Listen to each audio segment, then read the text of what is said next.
Okay, આજનો programme શરૂ કરીએ છીએ. પરમ પૂજ્ય ગોસ્વામી 108 શ્રી શ્યામ મનોહર મહારાજ શ્રીને મારા દંડવત પ્રણામ તથા સર્વ વૈષ્ણવો અને દર્શકો ને મારા જય શ્રી કૃષ્ણ. સોપબોક્સ ટોક્સના પ્લેટફોર્મ પર બાવાશ્રી અમારા આમંત્રણને માન આપીને પધાર્યા છે, તે અમારું અહોભાગ્ય છે. તેમનું હું હાર્દિક સ્વાગત કરું છું. આજે મુંબઈ યુનિવર્સિટી એફિલેટેડ સંલગ્ન શ્રી વલ્લભ વેદાંત અભ્યાસક્રમના સ્થાપક શ્રી અવિનાશભાઈ પારેખ તથા જાહેર સમારંભોનો સૂત્રધાર અને ગુજરાતી ડિપાર્ટમેન્ટમાં 35 વર્ષથી મીઠીબાઈ કોલેજમાં પ્રાધ્યાપક રહી ચૂકેલા પ્રોફેસર અશ્વિનભાઈ મહેતાનું પણ હું હાર્દિક સ્વાગત કરું છું. આજનો કાર્યક્રમ પુષ્ટિ માર્ગ એક જીવન શૈલી, અ વે ઓફ લાઈફ ઉપર મનનીય વાર્તાલાપ અને પ્રશ્નોત્તરી સોપબોક્સ ટોક્સના પ્લેટફોર્મ પર રજૂ કરાશે. તો ચાલો વૈષ્ણવો, આપણે બધા પૂજ્ય બાવાશ્રીની વાણીનો લાભ લઈએ અને આજના સૂત્રધાર પ્રોફેસર શ્રી અશ્વિનભાઈ મહેતા એમને હું વિનંતી કરીશ કે પ્રોગ્રામને આગળ વધારે. જય શ્રી કૃષ્ણ. જય શ્રી કૃષ્ણ. અશ્વિનભાઈ, ઓવર ટુ યુ. જલે વિષ્ણુ સ્થલે વિષ્ણુ વિષ્ણુ પર્વત મસ્તકે જ્વાલા માલા કુલે વિષ્ણુ સર્વમ વિષ્ણુમયમ જગત સર્વમ વિષ્ણુમયમ જગત. પક્ષોનો આ 25મો કાર્યક્રમ સીએ ભરતભાઈ દેસાઈ નિર્મિત સંચાલિત આજના વિશિષ્ટ આયોજનમાં આપણી સાથે પૂજ્યપાદ ગોસ્વામી 108 શ્રી શ્યામ મનોહરજી મહારાજ શ્રી ઉપસ્થિત છે. વલ્લભીય વૈષ્ણવોમાં ક્રાંતિકારી વિચારક, તેજસ્વી વક્તા અને જગતગુરુ શ્રીમદ વલ્લભાચાર્યજી રચિત સાહિત્યના તલસ્પર્શી અભ્યાસી તરીકે તેઓ સુવિખ્યાત છે. આપ શ્રી શ્રીમદ વલ્લભાચાર્યજીના 16મી પેઢીએ વંશજ છો.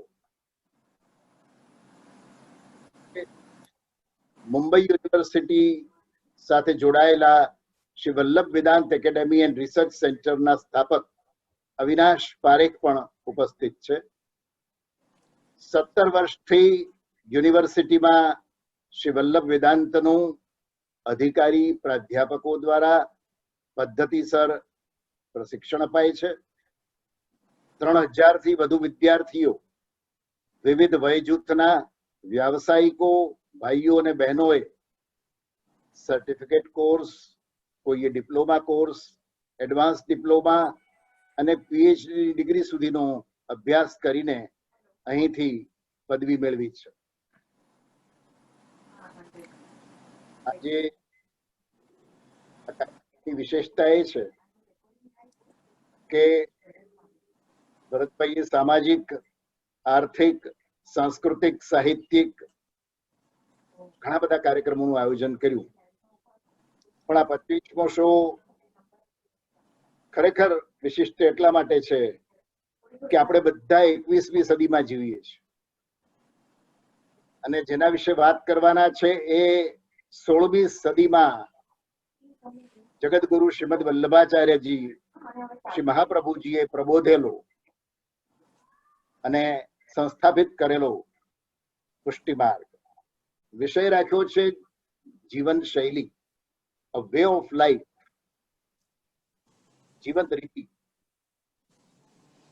કેટલા ફેરફારો આ 500 વર્ષમાં દુનિયાએ જોયા છે, આપણા દેશે જોયા છે, આપણી સંસ્કૃતિએ જોયા છે, સનાતન હિન્દુ ધર્મમાં પણ. તો આપણે બધા વૈષ્ણવો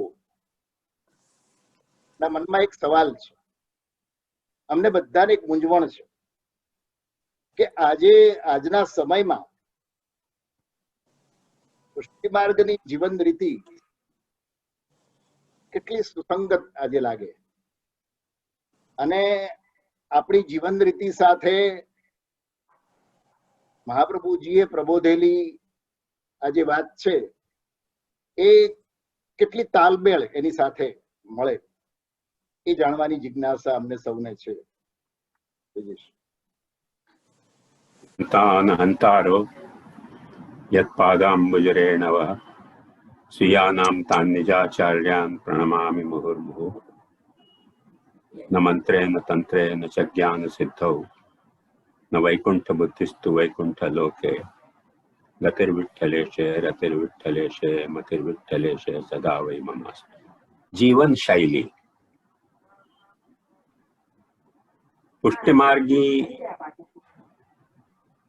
ધર્મ અને પુષ્ટિમાર્ગી દર્શન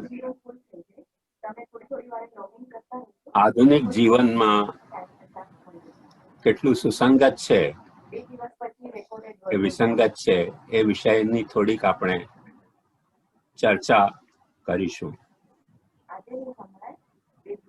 એટ ધ સેમ ટાઈમ જે રીતે કહ્યું 500 વર્ષથી ચાલતો આવેલો આ માર્ગ, કોઈ પણ માર્ગ એક નદીની જેવો હોય છે કે જેમાં મૂળ સ્ત્રોત હોય અને મૂળ સ્ત્રોતથી જે રીતે ભાગીરથી કે યમુના કે નર્મદા વહેતી હોય, એમાં બીજી ઘણી બધી નદીઓ રિવલ્યુટ આવીને મળી જતી હોય છે.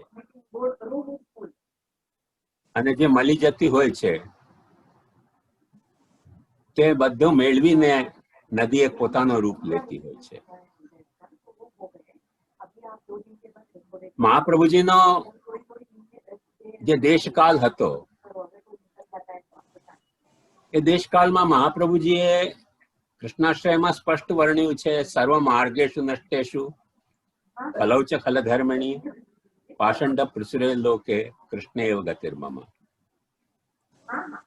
એટલે પ્રાચીન જે ધર્મશાસ્ત્રના પેરામીટર ઉપર જે બધા માર્ગો હતા એ માર્ગોની બાબતમાં મહાપ્રભુજીનો અભિપ્રાય આજથી 500 વર્ષ પહેલા એ હતો કે માર્ગો બધા ઉચ્છિન્ન થઈ ગયા છે. માર્ગો જળવાય ક્યારે? એક વાત સમજો કે જ્યારે માર્ગ ઉપર લોકો અવર જવર કરતા હોય. જંગલમાં તો માણસ જે માર્ગ ઉપરથી જતો હોય પગદંડી ઉપર નિરંતર, તો માર્ગ બની જતો હોય છે. જ્યારે માણસ ચાલવાનું બંધ કરી દે તો પાછા એમાં કંકળ, ઝાડ, બધા પાંદડાઓ ઉગી જતા હોય છે. અને માર્ગ, કોઈ પણ માર્ગ, મહાપ્રભુજી એટલા જ માટે કહે છે કે માર્ગ, તમે કયા માર્ગને અનુસરી રહ્યા છો એ ક્વેશ્ચન ઇમ્પોર્ટન્ટ નથી, કઈ નિષ્ઠાથી અનુસરી રહ્યા છો. નિષ્ઠા ભાવે ફલમ તસ્માન નાસ્તેવેતિ વિનિશ્ચય નિષ્ઠા ચ સાધનૈ રેવ ન મનોરથ વાર્તયા. અને એક જે સાચી વાત તમને કહું તો પ્રાચીન ધર્માચાર્યો, સંતો, ધર્મગુરુઓએ પ્રવર્તાવેલા કોઈ પણ માર્ગ એવા નથી કે જે માર્ગને અનુસરવામાં દેશકાલની મર્યાદાઓ મુજબ, તે દેશકાલની મર્યાદાઓ મુજબ કઈ ભેળસેળ ન થઈ હોય. આપણે જોઈ શકીએ છીએ કે બુદ્ધ ભગવાનને જ્યારે મૂર્તિ બનાવવાનો મૂર્તિકારે પ્રસ્તાવ રાખ્યો કે તમારી મૂર્તિ બનાવો, ત્યારે બુદ્ધ ભગવાને કહ્યું હતું કે મારી મૂર્તિ નહીં, પણ જે મારા આદર્શો છે એની કોઈ તમે મૂર્તિ બનાવી શકતા હો તો બનાવો. આદર્શોની મૂર્તિ તો જીવન તે મુજબ ઘડીએ તો આપણે પોતાની મેળે બની જાય. પણ વી નો ઇટ વેરી વેલ કે ઓલ ઓવર એશિયામાં બુદ્ધ ભગવાનની જેટલી મૂર્તિ બની એટલી બીજા કોઈ ધર્મમાં મૂર્તિઓ નથી બની. ઈસા કહેતા હતા કે એક ગાલ ઉપર થપ્પડ મારો તો બીજો ગાલ તમે દેખાડો, પણ 2 વર્લ્ડ વોર તો ક્રિશ્ચનોએ જ કરી, ન કરી. કોઈ ધર્મ આમાં અપવાદ નથી, એમ પુષ્ટિ માર્ગ પણ અપવાદ નથી. જે મહાપ્રભુજી કહી ગયા અને જે પરિસ્થિતિમાં મહાપ્રભુજી આ માર્ગ શરૂ કર્યો, જે મેં તમને બતાવ્યું કે સર્વ માર્ગેષુ નષ્ટેષુ, બધા માર્ગો નષ્ટ થયા છે, પણ હજી આપણો ગંતવ્ય ડેસ્ટિનેશન નષ્ટ નથી થયો. વાહ, સાચી વાત. ફૂટ કરપ્ટ થઈ ગઈ હોય પણ ડેસ્ટિનેશન હજી સર્વાઈવ કરી રહ્યો છે. અને એક સાચી વાત કહું તો હરિવંશરાય બચ્ચનની એક કવિતા જે મને બહુ જ પસંદ છે 50s થી, તે આ હતી કે इन चिकने ताजे नए हरे पत्तों के साए में सुमने फिर प्यार नया हो सकता है. हर दंत समय का जो लगता मानो विषदंत नहीं होता, दुख मानव के मन के ऊपर सब दिन बलवंत नहीं होता. आहें उठती आंसू झरते सपने पीले पड़ते, लेकिन जीवन में पतझड़ आने से जीवन का चिकने ताजे नए हरे पत्तों के साए में सुमने फिर प्यार नया हो सकता है.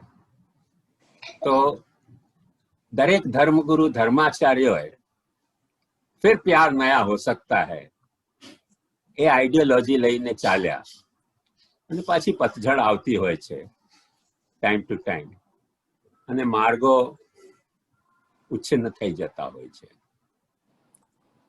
અને તેમાં આપણો માર્ગે અપવાદ નથી, પુષ્ટિ માર્ગે અપવાદ નથી. એમાં આપણે કહેવામાં લજાવવું એ ના જોઈએ ને એનો અહંકાર એ ના કરવો જોઈએ ને ખોટી દીનતા એ ના રાખવી જોઈએ. વાહ, સરસ.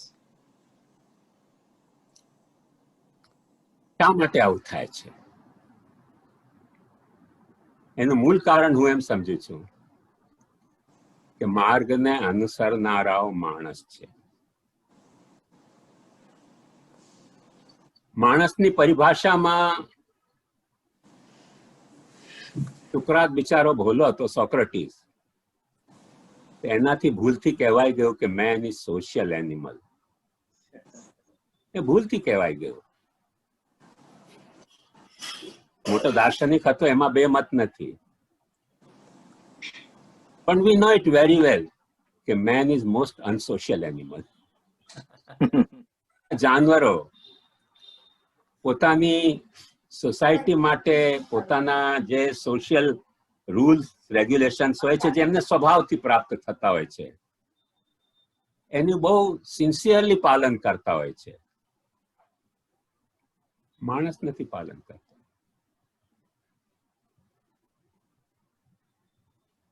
અને એ વાતથી ત્રાસીને એરિસ્ટોટલે કહ્યું હતું કે main is rational animal. Now there is a problem.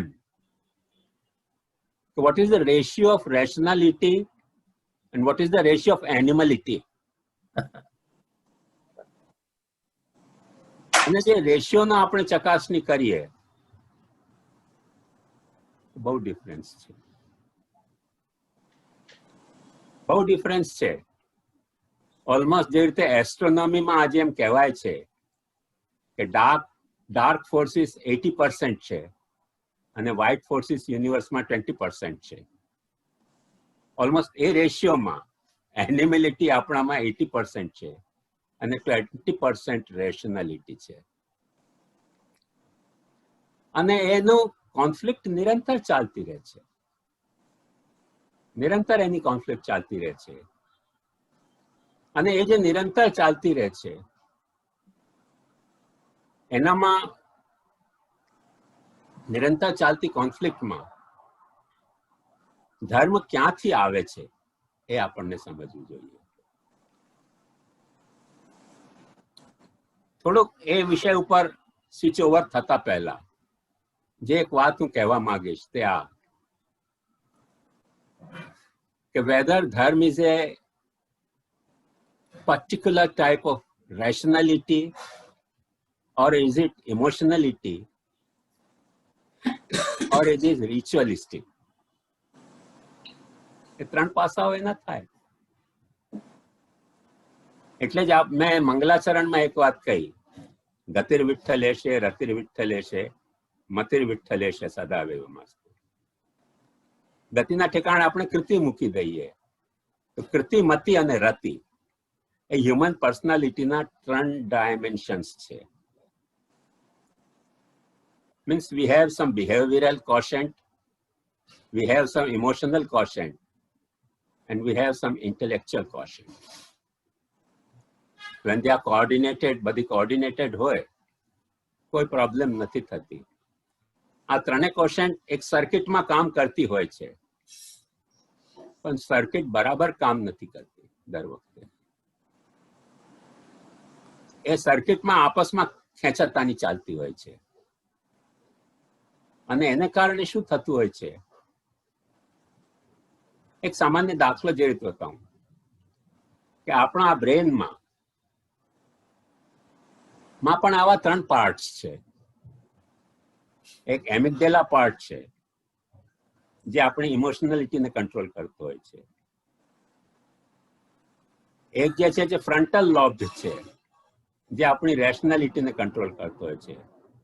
અને રેસ્ટ ઓફ ધ બ્રેન આપણી એક્ટિવિટીને કંટ્રોલ કરનારો. એનિમલિટીથી વારસામાં મળેલો છે. અને બ્રેનનો મેપિંગ જોશો ને તો બહુ નાનો પાર્ટ એમાં એમિગડેલાનો છે અને એનાથી થોડોક વધારે મોટો પાર્ટ ફ્રન્ટલ લોબનો છે. બાકી પાછો 80% પાર્ટ એક્ટિવિટીનો છે. બાવા, એક પ્રશ્ન બીજો થાય છે મને કે આજે વિશ્વ એકદમ નાનું થઈ ગયું, ગ્લોબલ વિલેજ ને એવા શબ્દ પ્રયોગો થાય છે. હવે દાખલા તરીકે કોઈ વ્યક્તિ ભારતથી ક્યાંક વિદેશ કામ કરવા જાય તો એના સબોર્ડિનેટ કોઈ બી એશિયન કન્ટ્રીના હોઈ શકે, એના ક્લાયન્ટ અમેરિકન હોઈ શકે, આફ્રિકન હોઈ શકે. આ બધા વચ્ચે પોતાની ધર્મની અથવા પોતાની ફિલોસોફીની લાગણી એ પુષ્ટિમાર્ગમાં કેટલા હદે અત્યાર સુધી પ્રિવેલન્ટ થઈ છે? અને આપણે દાખલા તરીકે અભ્યાસક્રમના સંદર્ભમાં એ વિષય પર આવવા માંગુ છું. શ્યોર. પણ એની જરાક બેકગ્રાઉન્ડ, તમને બેકડ્રોપ શું છે હું સમજાવવા માંગુ છું. જી. Because after all, if Pushti Marg is a marg, it is to be followed by the human being. Yes, true. તો આપણે પહેલા આપણું નેચર સમજી જઈએ ને, पहले तो अपने दिल की रजा जान जाइए, फिर जो निगाह यार कहे मान जाइए. पहले तो मिजाज राह गुजर जान जाइए, तो पहले मिजाज राह गुजर जान जाइए. તો પહેલા આ થોડુંક જાણી લઈએ પછી આપણે આગળ વધીએ ને તો વાતમાં કન્ફ્યુઝન ન થાય. નહીં તો ઘણું બધું કન્ફ્યુઝન થવાના ચાન્સીસ છે. એટલે હું આ ભૂમિકા લઈ રહ્યો છું. કેમ કે અંતે આપણે આધુનિક કાળમાં પુષ્ટિ માર્ગની પ્રાસંગિકતાનો વિચાર કરવો છે. પણ એ આધુનિક પાછા આપણે જ છીએ ને. અને આપણા બંને ડાયમેન્શન છે, આધુનિકતાનો પણ અને પુષ્ટિ માર્ગીતાનો પણ. તો એના વચ્ચે કેવી રીતે કોઓર્ડિનેશન કે કોન્ટ્રાડિક્શન છે એ પણ આપણે વિચારવું જ પડશે. એના વિના આપણે ગ્લોબલાઇઝેશન નહીં કરી શકીએ.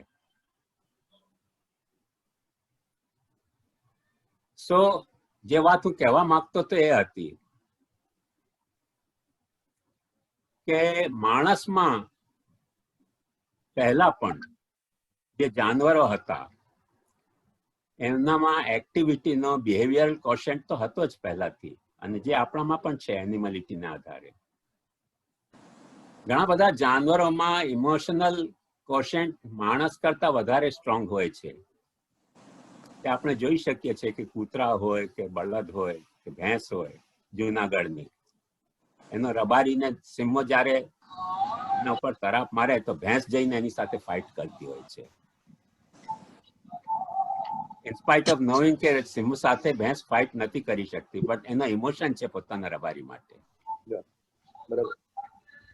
તો ઇમોશન તો હોય છે આપણામાં, અને એ પણ આપણે વારસાગત મેળવેલો છે. સાયન્સના હિસાબે જે આપણે વારસાગત નથી મેળવ્યો એ છે ફ્રન્ટલ લોબનો ડેવલપમેન્ટ, જેને આપણે રેશનાલિટી કહીએ છીએ. અને એ કોન્ફ્લિક્ટને કારણે આપણે કોનું અનુસરવું, રેશનાલિટીને અનુસરવું, ઇમોશનને અનુસરવું, બરાબર. કે જે આપણી ચાલી આવી પેટર્ન છે બિહેવિયરની એને અનુસરવું. એ જ વાત પુષ્ટિ માર્ગમાં પણ ઘટિત થઈ. અને આજે પણ પુષ્ટિ માર્ગમાં જે કંઈ કોન્ફ્લિક્ટ છે, ઘણા બધા ફેમિલીઝમાં, ઘણા બધા ડિફરન્ટ એરિયાઝમાં વસેલા પુષ્ટિ માર્ગીઓમાં બેઝિક કોન્ફ્લિક્ટ એ જ છે. કેમ કે જે લોકો જે દિશામાં, જે દેશમાં રહે છે, જે જાતની સરાઉન્ડિંગમાં રહે છે, ત્યાં ઇન્ટરેક્ટિવ મોડમાં એમનો પોતાનો બિહેવિયર કેવી રીતે કંટ્રોલ કરવો, અને કેવી રીતે પુષ્ટિ માર્ગના જે ઇમોશનલ કે રેશનલ કે બિહેવિયરલ જે કોશન્ટ છે એને કોઓર્ડિનેટ કરવો. બરાબર. એક સામાન્ય વાત કહું, અમે ગીતાના મ્યુચ્યુઅલ ડિબેટના, ગ્રુપ ડિબેટના કોર્સ કન્ડક્ટ કર્યા કાંદિવલીમાં. અને કોઈક તો વાત રાધા કૃષ્ણની ચાલતી હતી, અને મેં છોકરાઓને પૂછ્યું કે ભાઈ તમે શું જાણો છો રાધા કૃષ્ણ માટે? અને સ્પોન્ટેનિયસ રિસ્પોન્સ છોકરાઓનો, વિદ્યાર્થીનો હતો કે Radha was A girlfriend of Krishna. So this is what they understand. This is what they understand. Lack of knowledge. એમની સમજ છે. હવે આપણને ગુસ્સો આવી જાય કે સ્વામીજી કેમ ન કહ્યું, રાધાજી કેમ ન કહ્યું. સાચી વાત છે, જે ઓલ્ડ જનરેશન છે એને ગુસ્સો આવી શકે છે કે ગર્લફ્રેન્ડ કેમ કહ્યું, સ્વામીજી કેમ નહીં કહ્યું, રાધાજી કેમ ન કહ્યું. But you cannot expect from the youngsters કે તમારી ટર્મિનોલોજી વાપરે. સરસ છે. એમની જે રીતે સમજ આવી છે વાત તે રીતે લોકો રજૂ કરશે. અને લેટ મી ટેલ યુ, ધો ઇટ્સ નોટ અવર ટર્મિનોલોજી કે Radhaji was girlfriend, but I enjoyed the innocence of those youngsters. વાહ. I enjoyed their innocence.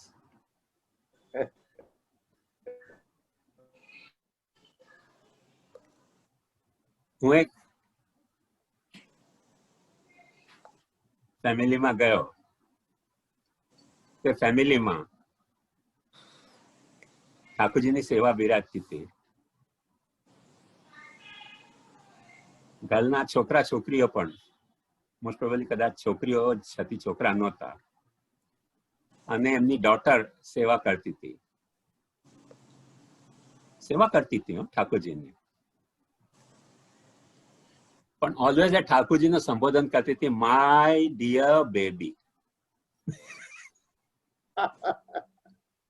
My dear baby, my dear baby, oh my dear baby. તો આપણે સમજી શકીએ છીએ કે જે આપણા બિહેવિયરલ કોશન્ટ છે એ તો દેશકાળમાં ટ્રીમેન્ડસ બદલાયા છે. કયા હદ સુધી બદલાયા છે એનો એક દાખલો તમને આપવું હોય, એક વખતે ગલ્ફ કન્ટ્રીઝ થી એક કપલ અહીંયા મારી પાસે આવ્યો, અને વાઈફે મને ફરિયાદ કરી કે મારા હસબન્ડ અપરસ નથી પાલતા. મેં હસબન્ડને પૂછ્યું ભાઈ મેટર શું છે?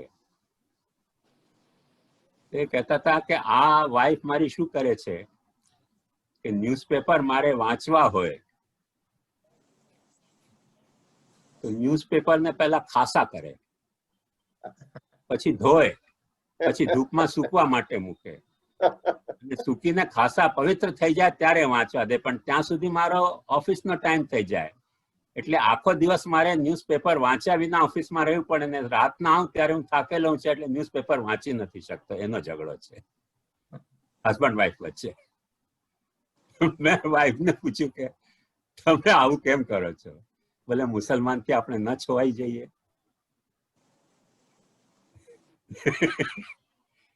She innocently asked me. મેં કદાચ છવાઈ જતા હશું, પણ પ્રશ્ન એ નથી. પ્રશ્ન એ છે કે મુસ્લિમ કન્ટ્રીઝમાં રહી રહ્યા છો અને જે પાણીથી ખાસા કરી રહ્યા છે એ પાણી કોણે ભર્યું? બોલે એ તો એ જ ભરે ને. મેં કીધું વાત તો ત્યાંની ત્યાં જ આવી ગઈ. અનનેસેસરી હસબન્ડ નું લોહી તમે કેમ પીઓ છો?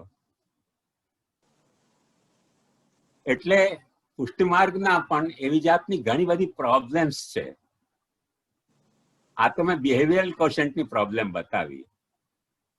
ઇમોશનલ કોશન્ટની પણ તમને બતાવી કે રાધાને આપણે ગર્લફ્રેન્ડ માનીએ છીએ, કૃષ્ણને oh my bob dear baby કહીએ છીએ. એવી રીતે ઇન્ટેલેક્ચ્યુઅલ કોશન્ટની પણ પ્રોબ્લેમ આજે ઊભી થઈ છે.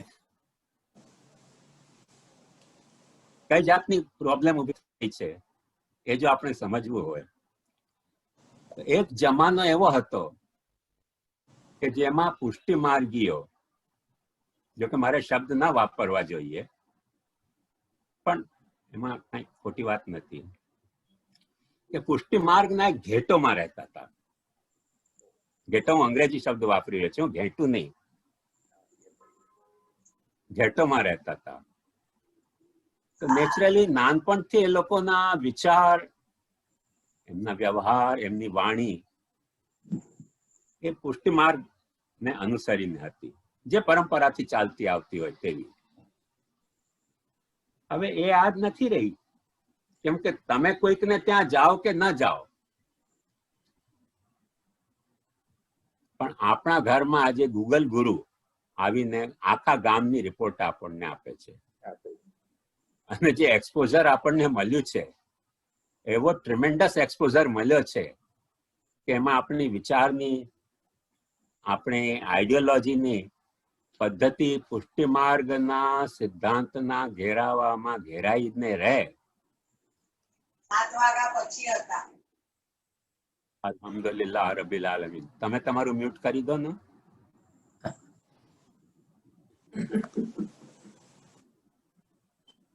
એમાં ઘેરાઈને રહે. આપણે જોર જબરથી કરીએ તો ઘેરાઈ જાય, પણ એને રોકી શકાતું નથી. મને બરાબર યાદ છે કે એક દિવસે હું દિલ્હી એરપોર્ટ ઉપર હતો અને તે વખતે ઇંગ્લેન્ડમાં એક ગોર્ધનનાથજીનું મંદિર બની રહ્યું હતું. અને ત્યાં જે ગોર્ધનનાથજીનું મંદિર બની રહ્યું હતું ત્યાં એક ડિસ્પ્યુટ પેદા થઈ ગઈ. અને ડિસ્પ્યુટ શું પેદા થઈ કે ગોર્ધનનાથજી જે ત્યાં મંદિરમાં પધરાવવા છે સ્વરૂપ, એ બેટીજી પુષ્ટ કરે તો ચાલે કે ન ચાલે. એટલે એ લોકોનો એક ડેલિગેશન ઇન્ડિયા આવ્યો અને ઇન્ડિયા આવીને ડેલિગેશન સૌથી પહેલા દિલ્હી ઉતર્યો. અને હું તે જ વખતે દિલ્હી પહોંચ્યો તો ઓચિંતા એ વૈષ્ણવ મને ઓળખી ગયા. બોલે આ ગોસ્વામી બાલક? મેં કીધું હા.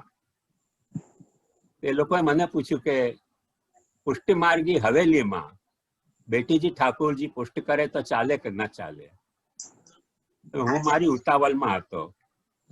એ ક્વેશ્ચનને ડીલ કરવા હું નહોતો ટાઈમ વાઇઝ પ્રિપેર્ડ, નહોતો મારા મૂડ પ્રમાણે તે વખતે પ્રિપેર.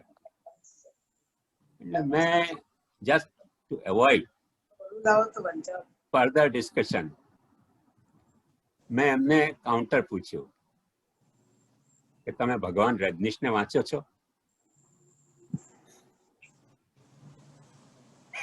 એમાં જે મુખ્ય ભાઈ હતા એમણે તો ના ના ના ના, રજનીશ આપણાથી વચાય, આપણે પુષ્ટિ માર્ગી. કોણ બોલી રહ્યું છે વચ્ચે? મ્યુટ કરો પોતાનો.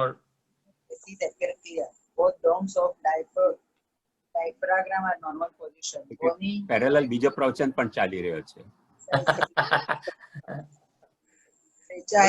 મ્યુટ કરો પ્લીઝ, મ્યુટ કરો બેન. પ્લીઝ. હા, તમે પૂરું કરો તો હું બોલું. એવું કહેવાય છે નાયગ્રામાં બધા ટુરિસ્ટો ગયા મશીન એવી રીતે હોય ને, લંગ્સ પૂરતું જ હોય, તો હાર્ટ કેવી રીતે દેખાય તમને? જે એ અને જે લોકો ત્યાંનો ગાઈડ હતો એને કહ્યું કે ઓરતો બોલવાનું બંધ કરશે તો નાયગ્રાની અવાજ સંભળાશે.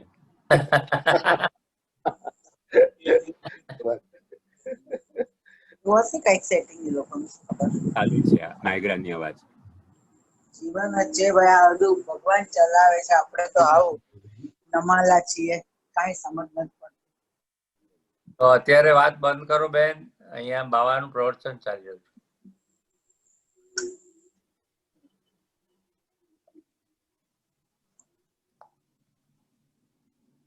બોલું? હા હા, બોલો બોલો બોલો. હવે આપ ચાલુ રાખો. હા, અચ્છા. તે મેં પૂછ્યું તો એમણે કહ્યું કે વંચાય, આપણાથી ન વંચાય. મેં કીધું હું તો વાંચું છું.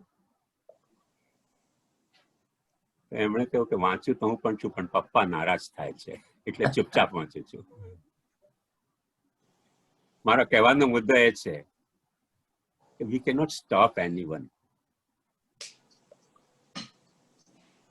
જે પુરાના જમાનામાં હજી સુધી પણ ફતવા નીકળીને અમુક પુસ્તકો બેન થઈ જાય છે, અથવા ક્રિશ્ચનો પણ જેવી રીતે બેન કરી દે છે, એ રીતે પુસ્તક આપણે ત્યાં બેન થઈ શકતી નથી આધુનિક યુગમાં.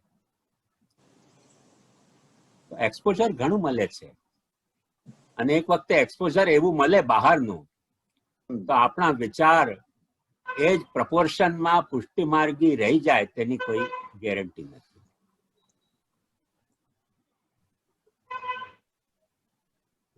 હવે 3% ની મેં વાત આપને સમજાવી કેવી રીતે ચેન્જીસ આવી રહ્યા છે. પુષ્ટિમાર્ગ જયારે આપણે વાત કરીએ છીએ ત્યારે મેં જેમ બતાવ્યું કે એક નદીનો ઉત્સ હોય અને એક વહેતી નદીમાં બીજા બધા રિવોલ્યુટ્સને પોતાનામાં ભેગા કરીને વહેવાની એક વિશાળ પ્રણાલી હોય.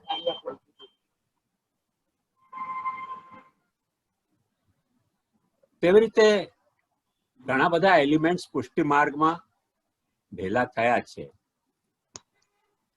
આજે આપણે પાસે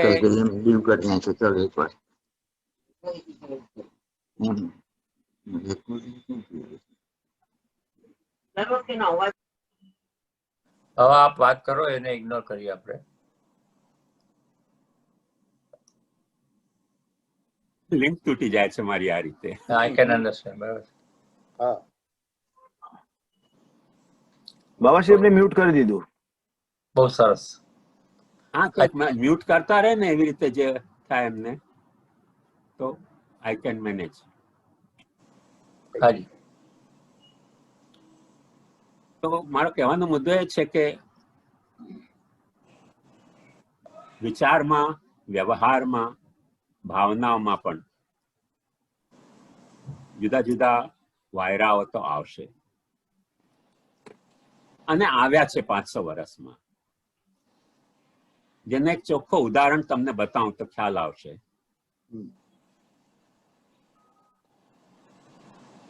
કે આપણે ત્યાંનો એક કન્સેપ્ટ હતો જે મહાપ્રભુ વલ્લભાચાર્ય ભાગવત અને ગીતાથી મેળવ્યો, અને આપણે ત્યાં છે એવું નહીં, લગભગ બધા જ ધર્મોમાં છે કોઈક ને કોઈક રીતે. આપણે એને થિયોરિટાઇઝ કર્યો છે, લોકોએ થિયોરિટાઇઝ નથી કર્યો, પ્રેક્ટિસમાં રાખ્યો છે, અને તે હતો અનન્યાશ્રયનો. અન્યાશ્રય ન કરવો એ આપણો સિદ્ધાંત હતો. અને જે સિદ્ધાંતને તહેત આપણે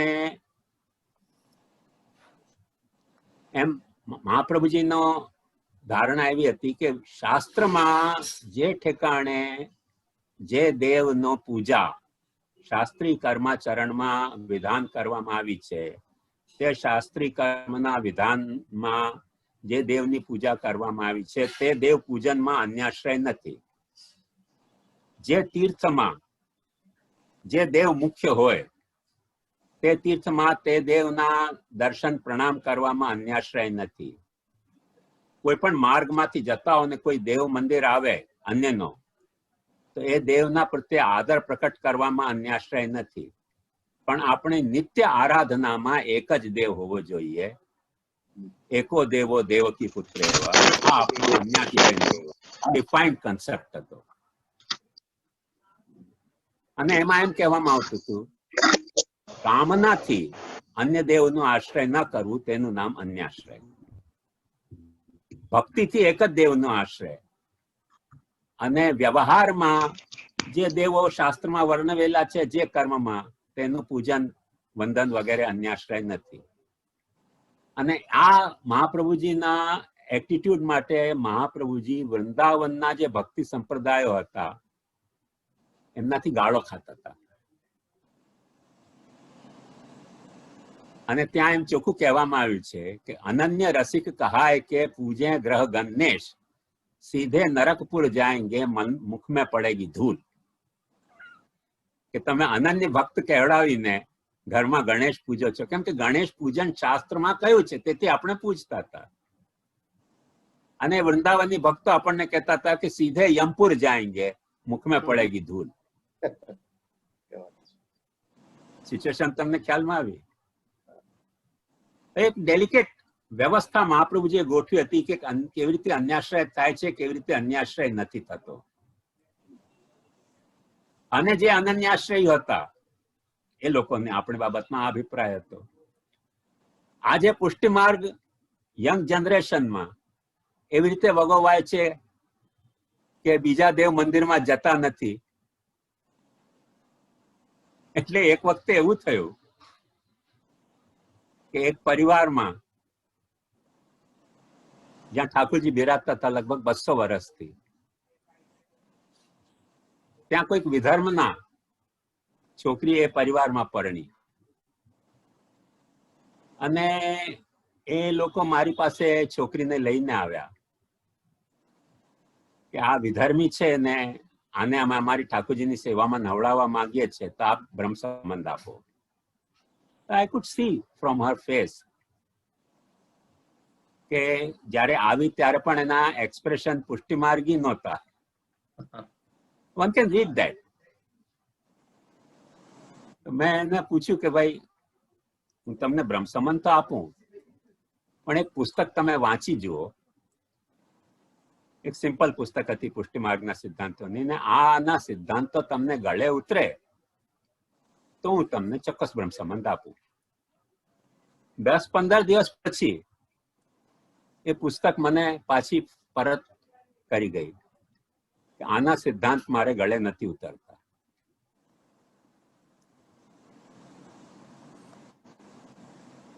मैं जानता भी यही था और वो बेवफा निकले જેવું થયું. મેં કીધું પછી બ્રહ્મ સંબંધ લેવાની શું જરૂરત છે? But that girl was so innocent and so sincere.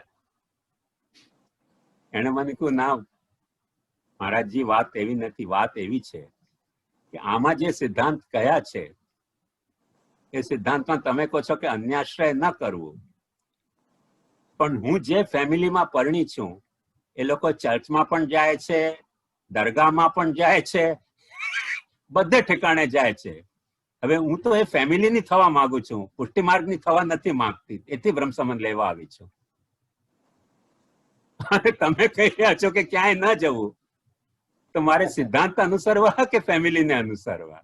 હું તો પુષ્ટિ માર્ગમાં એટલા માટે લેવા આવી કે અમારે ફેમિલી સાથે હું જોડાઈ છું. તો જે ફેમિલી કરતી હોય તે મારે કરવું જોઈએ, અને ફેમિલી મારી બધું એવું કરે છે. કીધું ભાઈ you are very right person and you are 100% નહીં, more than 100%, 1000% you are right. But please do not ask me to initiate you in Brahma Samand. Do what your family does. ખ્યાલમાં આવ્યું? તો આપણે જોઈ શકીએ છીએ કે આ જે ફેમિલીમાં ઠાકોરજી બિરાજતા હતા, જે ફેમિલી એમ માંગે છે કે ઘરમાં આવેલી વહુને એનો પોતાનો ધર્મ છોડાવીને પુષ્ટિ માર્ગમાં લાવવી, એના પરસેપ્શન કેવા છે? એને પુષ્ટિ માર્ગના સિદ્ધાંત ગળે નથી ઉતરતા, અને she was ready to accept પુષ્ટિ માર્ગ. But what was her condition and what was her motive? she wanted to become sincere to her family. True. And she was right. She was 100% right. અચ્છા, I appreciate her. right. તો આ જાતના situation આજે પુષ્ટિ માર્ગ face કરી રહ્યો છે. ઘણી બધી આમાં શંકાઓનું નિરસન